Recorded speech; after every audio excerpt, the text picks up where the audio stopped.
All right, ladies and gentlemen, here's the deal. Let's just get right to it. Um, Mets lost to the Red Sox, 12-5. Was the final is the final score now? And listen, we don't need to say it. We already know where the season is going with the Mets. Is pretty much down the toilet at this point because the Mets are just done. You know, they play sloppy football, they play sloppy baseball, excuse me, game after game after game after game. And it's like we seeing the same thing over and over and over again. And for some reason I thought it was gonna get better, it's gonna get worse.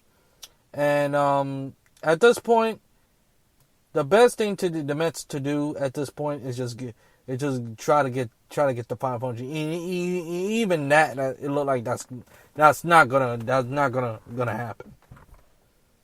And you know,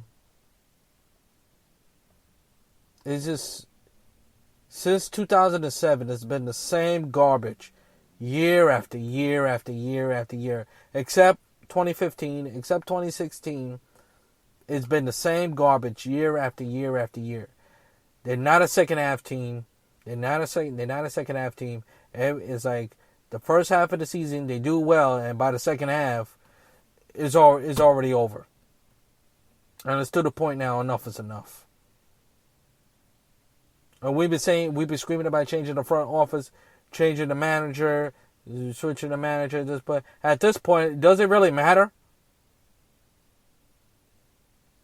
Because it doesn't matter. Because the only way the Mets are going to get better is stop being lazy when it comes to getting talent. Because you know what? That's why the Mets haven't been winning since 1986. The Mets haven't been a great team since the 80s. Let's face it. They have done nothing since. They have won 2 championships, and they've been to 5. They've been to 2 World Series, and been to the playoff at least 5 times, and all of them end in dramatic fashion. All after 1986, the Mets postseason has been dreadful.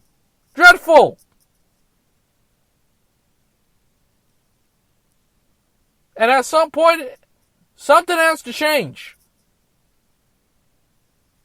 Because you can't keep telling the fans in the offseason that we're going to be competitive and we're going to be a great team. We're going to compete. We're going to fight. We're scratch and claw and this and that and the third. And then y'all play well in the first half. Y'all play well in the first half. Y'all stay in 500. And then by the second half, we get eggs on our face. It's like this every single year. Every single year. And the Braves didn't really run away with this division. They hung on long as they could.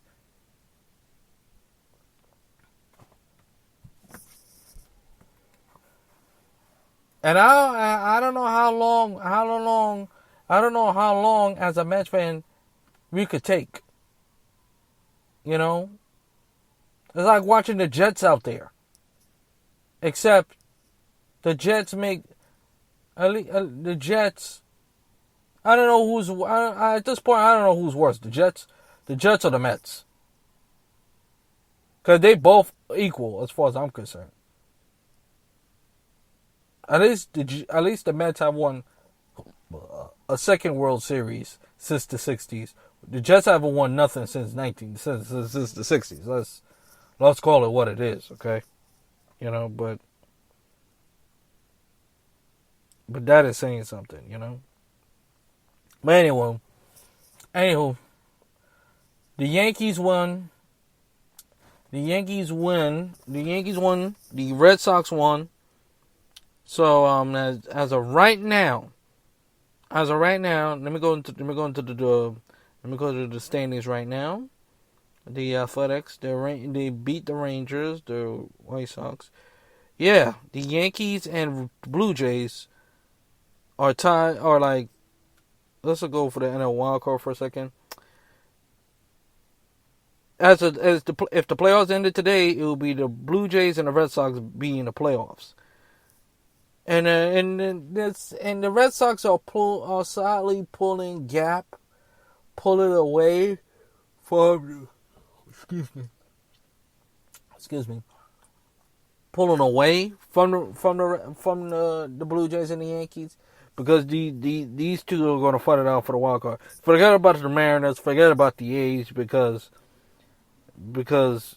they're not winning that division. They're not even getting to the playoffs at this point. And so the Braves, the Brewers, and the Giants clinch a playoff berth. What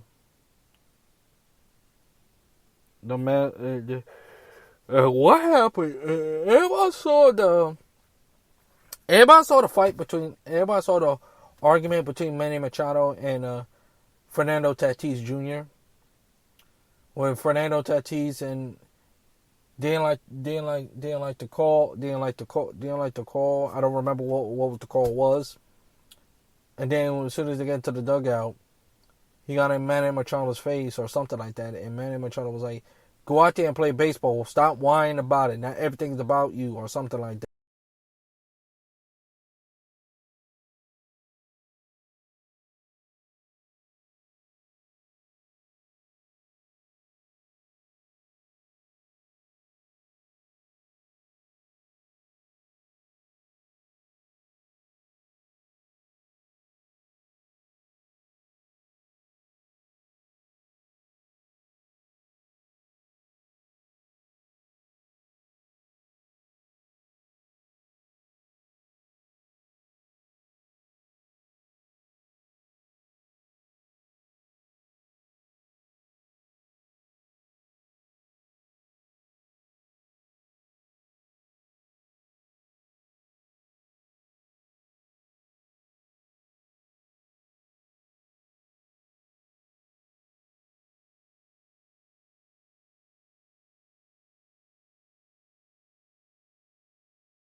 What else is there to say? What else is there to say about the Texans? They really don't have nothing much going on as far as.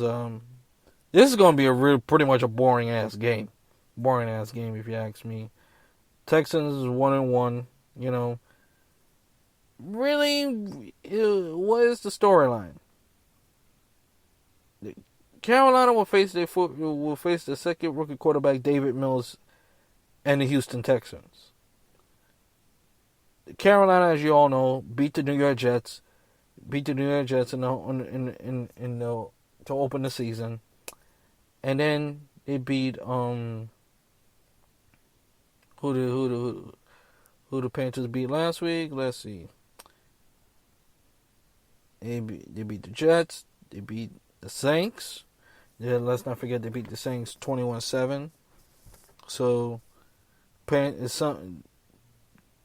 looking at the game, the Panthers are favored to win, and rightfully so, because the Texans, let's face it, they're going downhill from here on out. The hockey season is getting underway. The Rangers and the Islanders going to play this Sunday to open preseason hockey. So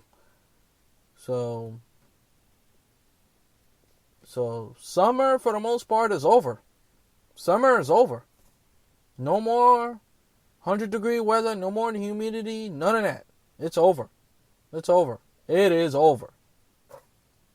So, college football going to start week number 4. week number 4 of the college football season. And I'll talk to you. And I'll talk to you down the road. Peace.